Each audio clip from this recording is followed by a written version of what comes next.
Senhoras e senhores, sejam muito bem-vindos a esse canal, espero que os senhores estejam bem. Semana passada o nosso canal completou 1 ano de vida. Ainda não chegaram processos judiciais, mas eu já tenho enfrentado deliciosos conflitos na minha vida pessoal, com as pessoas que eu conheço, enfim. Mas aqui o segredo é aprender a rir de tudo. E aí o padre Antônio Vieira que me perdoe, mas entre o riso de Demócrito e o choro de Heráclito, eu fico com o riso do primeiro.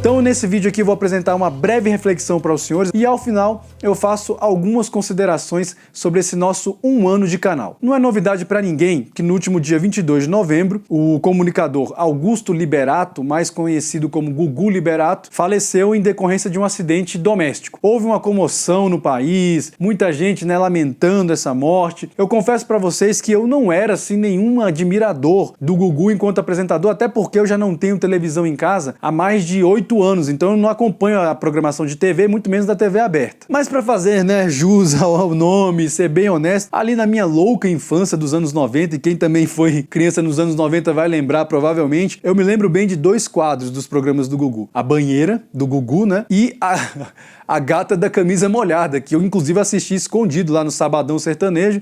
Saudosa lembrança, Mas enfim, não é sobre isso que nós queremos falar aqui. Eu quero falar sobre uma coisa que me chamou bastante atenção nesse período todo do velório dele, desde o acidente, e que eu vi pouca gente falando. Muito se falou sobre o acidente dele, foram feitas reportagens sobre o Gugu, vídeos aqui no YouTube, enfim, goste você ou não, foi uma verdadeira comoção. Mas o que eu quero destacar é o comportamento do filho do Gugu, o João Augusto. Aqui nesse canal, dentre outras coisas, a gente fala também sobre masculinidade. Eu acho que o comportamento desse rapaz nesse episódio todo merece ser destacado. Então é sobre esse episódio que eu gostaria de fazer algumas reflexões rápidas com vocês aqui. Então eu vou ler para os senhores aqui uma pequena reportagem a respeito desse assunto, da postura desse rapaz que eu quero falar para os senhores aqui. Pediu socorro, assinou a papelada, viajou 12 horas e carregou o caixão do pai, com 18 anos e responsabilidade de adulto. Filho de Gugu Liberato, tão jovem e tanta responsabilidade. João Augusto desabou no enterro, confira. Esse é João Augusto, filho de Gugu Liberato. Ele que chamou a ambulância, ele que assinou a papelada do desligamento dos aparelhos, suportou um voo de 12 horas e ainda teve forças para carregar o caixão do pai, tão novinho,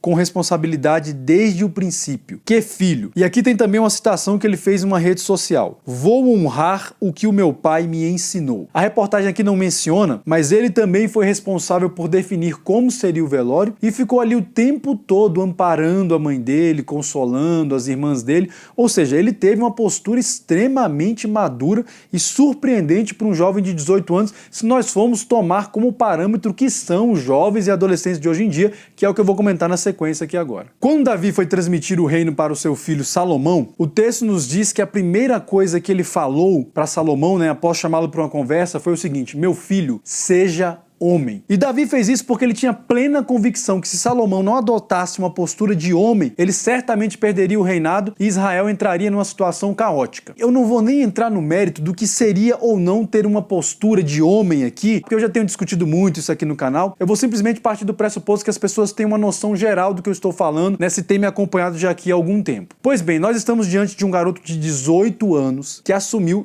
toda essa responsabilidade a respeito da qual nós acabamos de falar aqui. Quero deixar bem claro que eu nem sabia da existência desse garoto até então, nem mesmo por redes sociais. Para ser bem honesto, eu nem sabia que o Gugu era casado, muito menos que ele tinha filhos. Então o que eu vou comentar aqui brevemente com vocês é feito a partir disso que aconteceu, do episódio específico. Então eu não sei como esse garoto era antes, mas a partir desse comportamento e dessa postura dele, eu vou fazer alguns comentários aqui. Então, vendo essa atitude do João, é inevitável que nós a comparemos com a postura de outros rapazes da geração dele, ou seja, a chamada geração Z, Muitos sociólogos se referem a essa geração como a geração Z, que é aquela geração de rapazes que nasceu de metade da década de 90, mais ou menos, ali pra frente. Que nós vivemos uma crise atual na masculinidade aqui no Ocidente é uma coisa que também não é novidade pra ninguém que esteja mais por dentro das discussões neomasculinistas atuais. Eu também não vou me deter aqui muito nesse ponto, porque já existem outros vídeos aqui no canal falando sobre esse assunto. assunto. Então, se você quiser saber um pouco mais, eu vou deixar esse vídeo aqui, ó. O ponto é que atualmente nós temos vivido cada vez mais a realidade de uma frase que também é muito citada na neomasculinidade, que é a seguinte: homens fortes produzem tempos de paz. Tempos de paz produzem homens fracos. Homens fracos produzem tempos difíceis, que por sua vez produzem homens fortes. Portanto, diante de um cenário de homens como os da nossa geração, cada vez mais fracos, cada vez mais tímidos, que se vitimizam,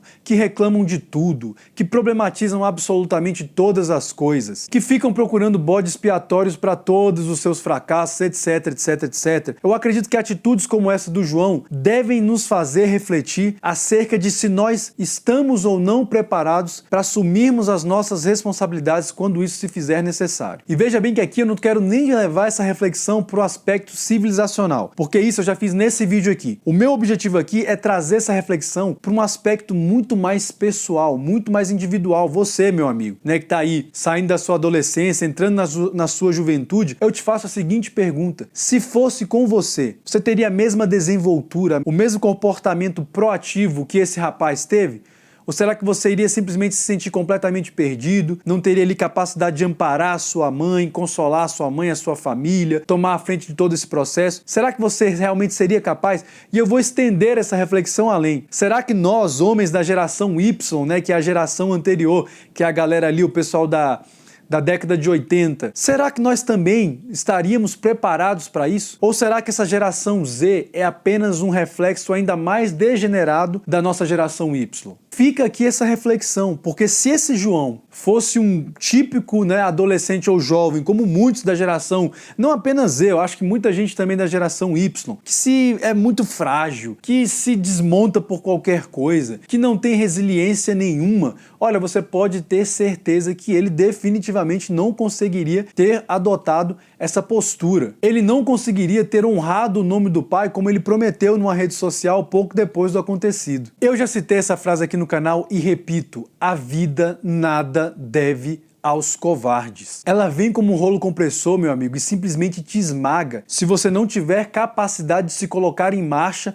por mais adversas que sejam as situações. Isso é um fato. Então é exatamente isso que essa geração, né, chamada pejorativamente de geração mimimi, mas que eu simplesmente digo que é uma geração sem nenhum poder de resiliência, precisa entender. Ficar sentado no meio-fio chorando, se lamentando, não vai resolver absolutamente nada. Ficar se vitimizando, lamentando, querendo procurar um bode expiatório, como eu acabei de falar, não vai resolver nada. Eu pergunto para vocês, teria adiantado alguma coisa se o João Augusto estivesse lá se vitimizando e lamentando? Não teria adiantado absolutamente nada. Então a única coisa que nós ganhamos adotando essa postura muito frágil, muito sem resiliência, é simplesmente nos tornarmos inaptos, inclusive para nossa própria existência. Nós nos tornamos um peso para nós mesmos. A vida nesse ponto, ela não perdoa. Ou você simplesmente assume as rédeas da sua vida, ou você vai ser sempre alguém assim, cada vez mais debilitado e dependente dos outros para qualquer coisa. É isso que essa geração tem que entender. Nem sempre vocês vão ter quem tome as suas dores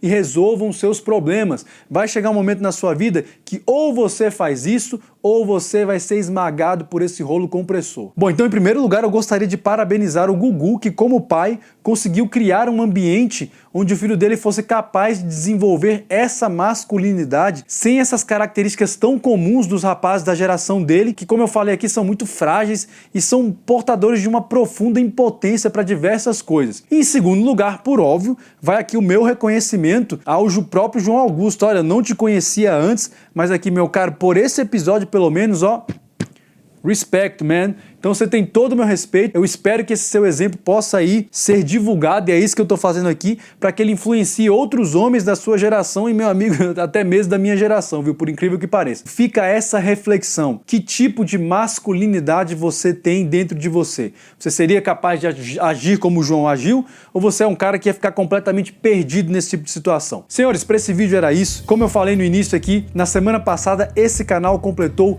um ano de muitas alegrias, muitos debates, debates, muitas polêmicas. Então eu queria agradecer aos senhores que têm acompanhado ao longo desse ano, participado das discussões, das polêmicas, dos momentos alegres, dos momentos complicados. Como eu falei, eu ainda não tive nenhum processo judicial aqui, mas já tive muita gente ficando com raiva de mim, muita gente blasfemando. Enfim, se Deus permitir, a plataforma também, né? Porque eu sempre falo, esse canal aqui não é meu, ele é só uma concessão que a plataforma, que o YouTube me permite. Então, se Deus permitir, eu espero estar mais um ano com os senhores, compartilhando vivências e experiências. Aliás, eu sempre digo, esse canal, ele tem dois objetivos básicos. O primeiro deles é exatamente compartilhar com os senhores vivências e experiências pautadas numa perspectiva cristã, a fim de produzir reflexão e produzir algum crescimento para os senhores. Eu espero que esse primeiro objetivo esteja sendo alcançado. E o segundo objetivo, que com certeza tem sido muito alcançado, é o meu próprio crescimento pessoal. Como eu tenho crescido aqui nesse canal não é brincadeira. O pessoal indica livros, indica autores, documentários, um vasto material. Os comentários que os senhores mesmos fazem aqui,